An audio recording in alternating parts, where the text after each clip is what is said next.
Hey guys, ಎಲ್ಲರಿಗೂ ನಮಸ್ಕಾರ. ಇವತ್ತಿನ ಒಂದು ವಿಡಿಯೋದಲ್ಲಿ ತುಂಬಾ ಜನ ಬಂದು GDS ಅಪ್ಲಿಕೇಶನ್ ಬಗ್ಗೆ ಕೇಳ್ತಿದ್ರಿ, ಅಪ್ಡೇಟೇ ಕೊಡ್ತಿಲ್ಲ ಅಂತ ಹೇಳ್ಬಿಟ್ಟು ಇವತ್ತಿನ ಒಂದು ವಿಡಿಯೋದಲ್ಲಿ ಕಂಪ್ಲೀಟ್ ಇನ್ಫಾರ್ಮೇಶನ್ ತಿಳಿಸ್ಕೊಡ್ತೀನಿ. ಇನ್ನ ಚಾನಲ್ಗೆ ಸಬ್ಸ್ಕ್ರೈಬ್ ಮಾಡ್ಕೊಂಡಿಲ್ಲ ಸಬ್ಸ್ಕ್ರೈಬ್ ಮಾಡ್ಕೊಂಡು ಪಕ್ಕದಲ್ಲಿರುವಂತ ಒಂದು ಬೆಲ್ ಐಕಾನ್ ಕ್ಲಿಕ್ ಮಾಡೋದು ಮರಿಬೇಡಿ. ಬನ್ನಿ ಬಿಡೋಣ, ಸ್ಟಾರ್ಟ್ ಮಾಡೋಣಂತೆ. ಸೊ ಮೊದಲನೇದಾಗಿ GDS application first merit list ಬಂದ್ಬಿಟ್ಟು ರಿಸಲ್ಟ್ ಅನ್ನು ಕೂಡ ಅನೌನ್ಸ್ಮೆಂಟ್ ಆಗಿ ಡಾಕ್ಯುಮೆಂಟ್ ವೆರಿಫಿಕೇಶನ್ ಕೂಡ ಕಂಪ್ಲೀಟ್ ಆಗಿಬಿಟ್ಟಿದೆ. ಇನ್ನೇನಿದ್ರು ಕೂಡ ಸೆಕೆಂಡ್ ಮೆರಿಟ್ ಲಿಸ್ಟ್ ಅಷ್ಟೇ.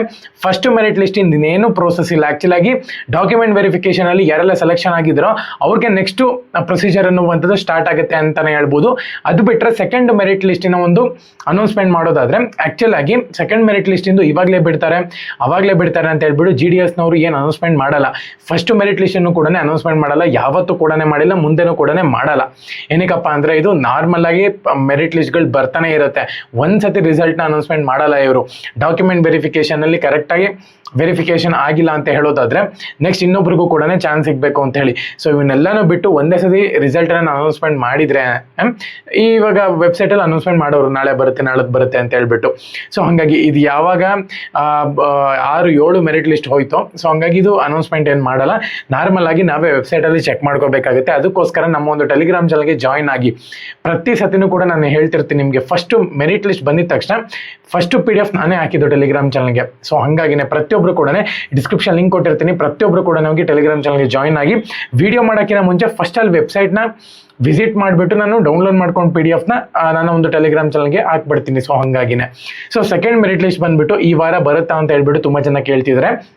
ಮೊದಲನೇದಾಗಿ ಡಾಕ್ಯುಮೆಂಟ್ ವೆರಿಫಿಕೇಶನ್ ಆಗಿ ವೆರಿಫಿಕೇಶನ್ ಆಗದಿಲ್ದಿರೋರು ಮತ್ತೆ ಆಗಿರೋರ್ದೆಲ್ಲಾನು ಕೂಡ ಏನು ಪೋಸ್ಟ್ ಆಫೀಸ್ಗೆ ಸಬ್ಮಿಟ್ ಮಾಡಬೇಕಾಗತ್ತೆ. ಏನು ಡಿವಿಷನ್ ವೈಸ್ ನೀವೇನು ವೆರಿಫಿಕೇಶನ್ ಮಾಡ್ಸಿರ್ತೀರೋ ಅದನ್ನ ಸಬ್ಮಿಟ್ ಮಾಡಬೇಕಾಗತ್ತೆ. ಯಾರ್ದೆಲ್ಲ ವೆರಿಫಿಕೇಶನ್ ಆಗಿದೆ ವೆರಿಫಿಕೇಶನ್ ಆಗಿಲ್ಲ ಅವ್ರದ್ದೆಲ್ಲರದು ಕೂಡ ಶಫಲ್ ಮಾಡಿಕೊಂಡು ನೆಕ್ಸ್ಟ್ ಮೆರಿಟ್ ಲಿಸ್ಟ್ಗೆ ಯಾರನ್ನೆಲ್ಲ ಸೆಲೆಕ್ಟ್ ಮಾಡಬೇಕು ಅನ್ನೋದನ್ನ ಏನೋ ಸ್ವಲ್ಪ ಥಿಂಕ್ ಮಾಡಿಬಿಟ್ಟು ಮತ್ತೆ ಪರ್ಸೆಂಟೇಜ್ ಎಲ್ಲನೂ ಕೂಡ ಸೆಲೆಕ್ಟ್ ಮಾಡಿಕೊಂಡು ಕಟ್ ಆಫ್ ಎಲ್ಲನೂ ಕೂಡ ನೋಡಿಕೊಂಡು ಸೆಕೆಂಡ್ ಮೆರಿಟ್ ಲಿಸ್ಟ್ನ ಅನೌನ್ಸ್ಮೆಂಟ್ ಮಾಡ್ತಾರೆ. ಇದಕ್ಕೆ ಏನಿಲ್ಲ ಅಂದ್ರೂ 15 ದಿವಸ ಬೇಕಾಗುತ್ತೆ ಟೈಮು ಅಂತ ನಾನು ನಿಮಗೆ ಹೇಳಿದ್ದೆ. ಆಕ್ಚುಲ್ ಆಗಿ 8th ಅಥವಾ 9th ಬರುತ್ತೆ ಅಂತಾನು ಕೂಡ ನಾನು ಪ್ರೀವಿಯಸ್ ವಿಡಿಯೋಸ್ಗಳಲ್ಲಿ ಅಪ್ಡೇಟ್ ಕೊಟ್ಟಿದ್ದೆ. ಓಕೆನಾ, ಅದು 15ನೇ ತಾರೀಕು ಅಂತನೂ ಕೂಡ ಎಕ್ಸ್ಟೆಂಡ್ ಆಗ್ಬೋದು, ಹೇಳಕ್ಕಾಗಲ್ಲ. ಬಿಟ್ರೆ ನಾರ್ಮಲ್ ಆಗಿ ಒಂದ್ 2 ದಿನ ಹಿಂದಿನ ಇರ್ಬೇಕಾದ್ರೆ ಎಲ್ಲರೂ ಕೂಡ ವಿಡಿಯೋಸ್ ಮಾಡೋಕ್ಕೆ ಶುರು ಮಾಡ್ಬಿಡ್ತಾರೆ. ಏನಕ್ಕಪ್ಪ ರಿಸಲ್ಟ್ ಇವಾಗ ಬರುತ್ತೆ ನಾಳೆ ಬರುತ್ತೆ ಅಂತ ಹೇಳ್ಬಿಟ್ಟು. ಸೊ ಸದ್ಯದ ಮಟ್ಟಿಗೆ ನೋಡ್ಕೊಳ್ಳೋದಾದ್ರೆ ವೆರಿಫಿಕೇಶನ್ ಆಗಿರೋದು ಯಾರ್ದನ್ನು ಕೂಡ ಡಾಕ್ಯುಮೆಂಟ್ ಇವಾಗ ಪೋಸ್ಟ್ ಆಫೀಸ್ ಅವ್ರಿಗೆ ಸಬ್ಮಿಟ್ ಮಾಡಿಲ್ಲ ಇನ್ನ.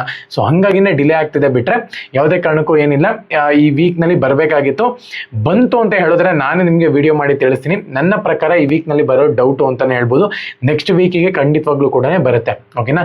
ಸೊ ಅದಕ್ಕೋಸ್ಕರ ನಮ್ಮೊಂದು ಟೆಲಿಗ್ರಾಮ್ ಚಾನಲ್ಗೆ ಜಾಯಿನ್ ಆಗಿ ಪ್ರತಿಯೊಂದು ಕೂಡ ಅಪ್ಡೇಟ್ಗಳನ್ನ ಕೊಡ್ತೀನಿ. ಮತ್ತೆ ಕಟ್ ಆಫ್ ಬಗ್ಗೆ ನಾನು ಪ್ರೀವಿಯಸ್ ವಿಡಿಯೋಸ್ಗಳಲ್ಲಿ ತುಂಬಾ ಮಾಹಿತಿ ಕೊಟ್ಟಿದ್ದೀನಿ. ಒಂದ್ಸತಿ ಆ ಒಂದು ವಿಡಿಯೋಸ್ ಅನ್ನು ಕೂಡ ನೀವು ಚೆಕ್ ಮಾಡ್ಕೋಬಹುದು. ಓಕೆನಾ. ಚಾನಲ್ಗೆ ಸಬ್ಸ್ಕ್ರೈಬ್ ಮಾಡ್ಕೊಂಡು ಬೆಲ್ ಐಕಾನ್ ಕ್ಲಿಕ್ ಮಾಡೋದು ಮರಿಬೇಡಿ. ಜೈ ಹಿಂದ್, ಒಂದೇ ಮಾತ್ರ.